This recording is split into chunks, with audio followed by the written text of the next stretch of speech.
A gente fala aqui praticamente todo dia que a recomendação é para que as pessoas fiquem em casa. Quem tiver que sair para trabalhar, que mantenha o distanciamento social. Bom, o povo até tenta, mas aí eu te pergunto, como manter 1,5 metro de distanciamento em relação a outra pessoa no ônibus que anda feito lata de sardinha, completamente lotado? Pois é, essa situação que muita gente tem enfrentado no transporte coletivo. No ligeirinho Guaraituba-Cabral, que faz a ligação entre Colombo e Curitiba, os passageiros estão no aperto, literalmente. Manter o distanciamento social com tanta gente assim?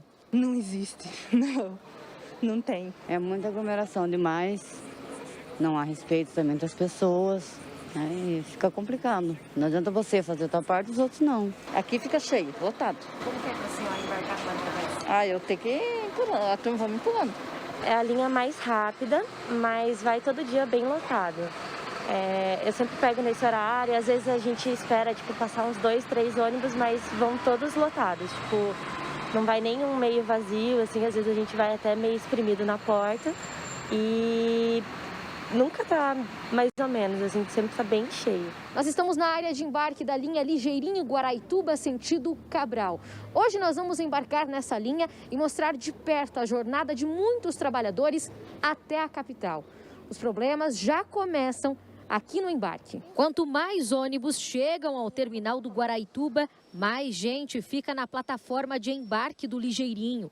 A fila dobra e o distanciamento social, tão importante no combate ao coronavírus, fica só na parede mesmo. Bom, já tem um ônibus parado aqui com passageiros dentro e o que a gente repara na fila, passageiros esperam para embarcar no próximo. O problema é que se esse embarque é sempre cheio assim, fica muito difícil para o trabalhador porque precisa chegar no trabalho seguindo um horário. É o que acontece com a Michele, que usa essa linha há 2 anos.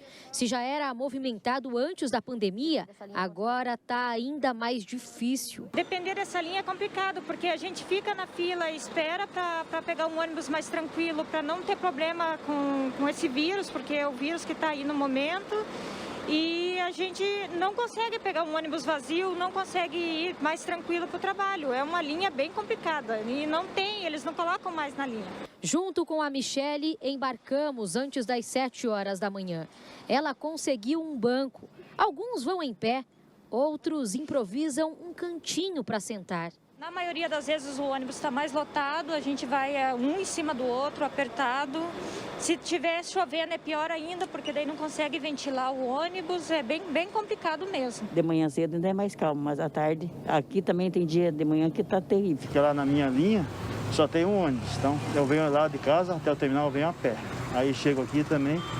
É isso aqui todo dia, né? Esse fervo todo dia. Não tem como, é difícil, né? Como que você vai ter um distanciamento de 1,5 metro no assunto? É impossível, né? A orientação da Comec é para que as empresas operem com capacidade de 65% em relação à capacidade total dos veículos, para evitar a superlotação.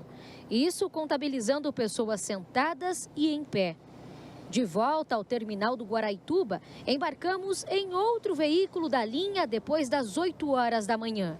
Mais gente, mais trabalhadores apertados no trajeto até Curitiba, que dura cerca de 25 minutos. Bom, agora 8h30 da manhã, ônibus cheio, como a gente pode ver, muita gente indo trabalhar. E a gente vai seguir ali para a parte de trás para mostrar como é que está a parte do meio do ônibus. O que a gente nota é que muita gente acaba sentando até no chão ou se apertando nas laterais para poder ficar menos perto, mas é quase impossível, olha só. A gente não ficar pertinho dos passageiros. Vamos ali no meio para ver.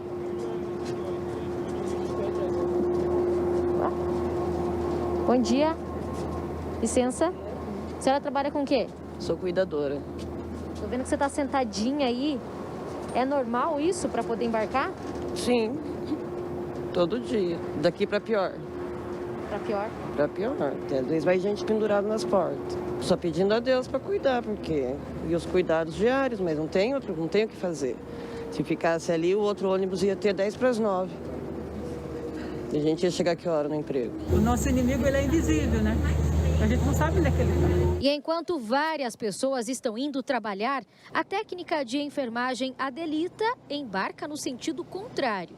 Dá para escolher banco.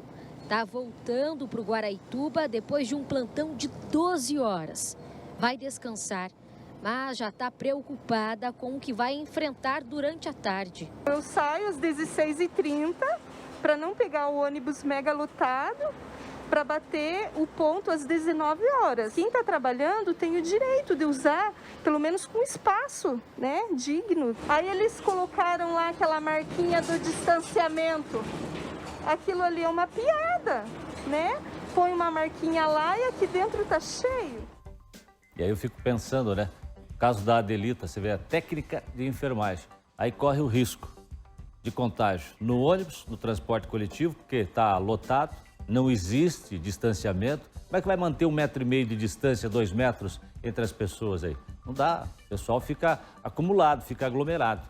Embora a plaquinha até diga, né, mantenha a distância, mas o pessoal quer entrar no ônibus para chegar no trabalho. É muito complicado realmente. E a Adelita, então, corre o risco no transporte coletivo e corre o risco depois também trabalhando como técnica de enfermagem. Não é fácil, né? Risco dobrado para esses profissionais da saúde. Bom, e agora a gente vai conversar com a Camila Andrade, porque ela está com um representante da Comec, é isso, né, Camila? E ele vai dizer para a gente, tem solução esse caso ou não? Pois é, Jasso, a gente voltou aqui para a plataforma de embarque dessa linha Guaraituba-Cabral. Agora, segundo o fiscal aqui da URBS, esse é o horário com menos movimentação aqui no terminal e ainda assim a gente percebe que já tem gente aqui esperando por um ônibus. A gente entrou em contato com a Comec, como você disse, né? A gente está aqui, inclusive, com o presidente que vai falar ao vivo conosco. O que eles disseram? Depois que a Taizinha fez essa viagem aí pela manhã, foi feita a medição de todos os ônibus que circularam nessa linha pela manhã e, segundo eles, em nenhum momento ultrapassou esse limite máximo que foi estabelecido de 65% da lotação. Isso porque esse ônibus ele tem capacidade para 140 passageiros, os 65% representaria 90 passageiros, ou seja, praticamente mais aí do que 60 pessoas ficam em pé ainda estando dentro desse limite. Por isso eu vou convidar agora o Gilson para fazer parte aqui desse bate-papo e já vou começar com a seguinte pergunta, Gilson. Não é o caso da gente reduzir esse limite de 65%, se mesmo assim a gente percebe ônibus lotado, muita gente em pé, encostado uma na outra? Boa tarde. Boa tarde, Jasson. Nós temos que entender a sistemática de como funciona o transporte coletivo. Primeiro que ele é uma ferramenta, ele é um meio. As pessoas, elas saem do seu local de residência para ir trabalhar. Então, nós percebemos, né, principalmente essa matéria de vocês demonstra isso, as pessoas saindo praticamente no mesmo horário. Ou seja, não depende só do ônibus, depende eventualmente do empregador, depende de toda uma conjuntura dos comércios e dos serviços para que possam flexibilizar esses horários para que as pessoas possam ser melhor distribuídas. Em relação à tua pergunta, nós temos que ter duas questões que envolvem isso. A questão da frota, né? Nós estamos no horário de pico nessas cidades com maior densidade de público no transporte coletivo. Nós temos o maior número de números possíveis de ônibus e também a questão de pessoal. Nós temos, né, um determinado número de motoristas e cobradores que estão nos grupos de risco, que são acima de 60 anos ou são portadores de pré-doenças e que estão afastados do sistema. Então, para que a gente possa, eventualmente, ter um maior número de veículos, automaticamente a gente precisa contar não só com o material, com o ônibus, com o equipamento, mas também com essa mão de obra. A gente está falando de um contexto de pandemia, que a maior preocupação é manter esse distanciamento social e evitar a proliferação aí, ou melhor, que mais pessoas se infectem com a Covid-19. Não é o caso de colocarmos mais ônibus para circular? Como é que está trabalhando com 80%, é isso? Nós trabalhamos com 80% fora do horário de pico e nas linhas onde nós temos o maior número de pessoas circulando, que são exatamente no início da manhã e no final da tarde, nós já temos inclusive linhas que estão acima do 100%. O que é acima do 100%? Foi acrescentado novos horários para justamente atender essa demanda. Agora nós temos que entender, o sistema ele precisa de uma colaboração que vai além do gerenciador, vem além da Comec, da Urbis. Ele precisa de uma colaboração também das pessoas que estão empregando para que elas possam, né, flexibilizar o seu horário, para que a gente possa ter uma maior distribuição. É o que acontece agora nesse momento. A gente vê todos os ônibus que estão chegando aqui no terminal e saindo com um público bem razoável de pessoas. Isso não acontece no horário de pico. Por quê? Porque as pessoas saem e voltam praticamente no mesmo horário, principalmente da região metropolitana, que são cidades que ofertam mão de obra para a capital. Obrigada, Gilson. Vou pedir para você permanecer aqui por enquanto. Olha só, enquanto a gente estava falando, a fila aqui já foi aumentando, viu só, Jasson? Eu gostaria de saber aí no estúdio se vocês também têm alguma pergunta a fazer aqui para o presidente da Comec. Tenho sim. Em primeiro lugar, eu queria agradecer o Gilson Santos por mais uma vez atender aqui o Balanço Geral, né? E atender, inclusive, ajudar a sanear aqui as nossas dúvidas e tentar encontrar uma solução para os problemas. E aí, Camila, eu gostaria que você perguntasse para o Gilson Santos se a Comec, né, se tentou aí um contato com prefeituras, com o governo do estado, com os setores, para ver se não tem como modificar esses horários. Porque o trabalhador, por si mesmo, ele não tem autonomia para alterar o horário. Falar assim, não, hoje eu vou chegar mais cedo no trabalho, hoje eu vou sair de casa a tal hora. É preciso que os setores se organizem, né? E isso tem que partir do próprio governo, das próprias prefeituras, enfim, tem que tentar encontrar um caminho para isso. A pergunta que eu faço é como é que tem conversado com prefeituras e governo para tentar achar uma solução? Já vou repassar essa pergunta aqui ao Gilson. Gilson, o Jasson agradeceu aqui a sua disponibilidade de estar mais uma vez esclarecendo as dúvidas dos nossos telespectadores. E ele perguntou como é que está a questão da negociação, do relacionamento da Comec com os governos, né? Tanto aqui de Curitiba quanto o governo do estado, para encontrar uma solução, porque a gente sabe que o trabalhador ele não tem escolha. Ele vai trabalhar no horário que é estipulado aí pelo empregador. Como é que vocês conseguem aí encontrar uma solução para a gente mudar esses horários de pico? Olha, Jasso, é tudo novo, né? Embora a gente já esteja aí caminhando para o 4º mês dessa questão da pandemia aqui no estado, a gente teve aí várias medidas, decretos, né, que fecharam, abriram os comércios, suspenderam os serviços. Nós estamos em reunião hoje, ainda pela manhã, estivemos numa reunião com os parlamentares da base do governo do estado na Assembleia Legislativa. Nós teremos uma outra reunião na quarta-feira, envolvendo esses deputados e também a Urbis, representantes da prefeitura da capital, porque nós estamos falando realmente de um sistema integrado, região metropolitana e Curitiba. Eventualmente, da gente buscar outras alternativas, quem sabe até ampliar, né, o horário e escalonar o horário dos serviços, dos comércios, para que a gente possa ter aí uma melhor distribuição das pessoas no transporte coletivo. Como nós estamos vendo agora, né, nesse ônibus, que ele é para 90 pessoas agora, durante a pandemia, ele está saindo com lotação de banco.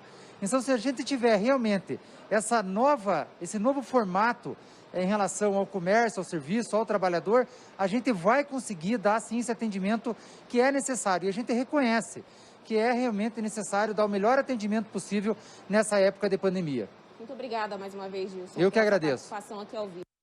Essa é uma situação muito complicada, né? A gente tem que lembrar que Curitiba está na bandeira, mas a qualquer momento a gente pode, aí, com esse crescimento expressivo do número de casos, passar para a bandeira vermelha e, quem sabe, até ter medidas mais restritivas, como inclusive o lockdown. Hoje, por exemplo, o estado vizinho aqui do sul, Santa Catarina, proibiu a circulação de ônibus, tanto dentro das cidades como esse intermunicipal também. Então fica esse questionamento, essa dúvida, essa preocupação, até porque o governo do estado ele já subsidia parte dos recursos para que essas empresas operem sem ter prejuízo. Esse subsídio já aumentou e é claro que se essas empresas acabarem falindo, quem vai pagar a conta também é o estado. Eu volto com você. Tá certo, então a gente agradece a Camila, também ao Gilson Santos. Vamos continuar acompanhando, vamos ver o que vai sair dessa reunião, portanto, então, nesta quarta-feira.